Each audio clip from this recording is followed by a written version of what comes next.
one of the big issues that we see way too much is clients are so happy that they're finally done with the project and it's up and running that they feel the project's over at go live, and it's not over at go live. And that's one of the biggest issues. It's like, okay, great, we cut the old system off, now we're up and running.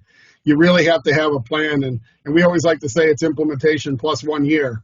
The project ends a year after the initial implementation. You got to continue to start, and really put in some success measures along the way, which is something you should do before you start the implementation. But how are you going to measure success on the post-implementation side? And those are some important issues. Again, Bill, do we have any situations you want to talk about or we can bring up as it relates to post-go live recovery? I'm going to go with my analog version of raising my hand now because I'm kind of an old school guy. So I'm raising my hand.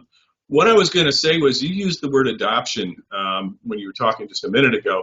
One of the things, and I think you'd support this, that we see, again, this comes back to organizational change management. I hate to sound like a broken record, but this is really one of the issues.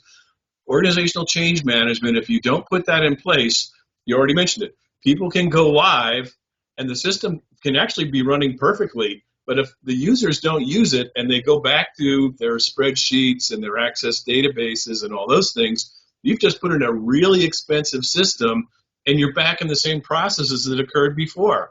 So again, ensuring that the users adopt the system can be one of the biggest problems. That's got nothing to do with the software itself or even the processes. It's just the users didn't see the need for it, and they didn't feel the commitment from management to say, hey, we're behind this, and you guys need to get on board and do this project. So again, we've seen that a number of times.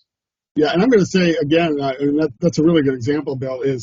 It's the onus is on the leadership team to build those success measures and to help drive that, and to continue to communicate, with the organization and how well we're doing. Again, go live a lot of times, unfortunately, is we're up and running, let's get going, but there's no way to measure it. And the executive team really needs to have those organizational measures that they can drive their team to, right? To say, this is how we're going to know successful with this implementation.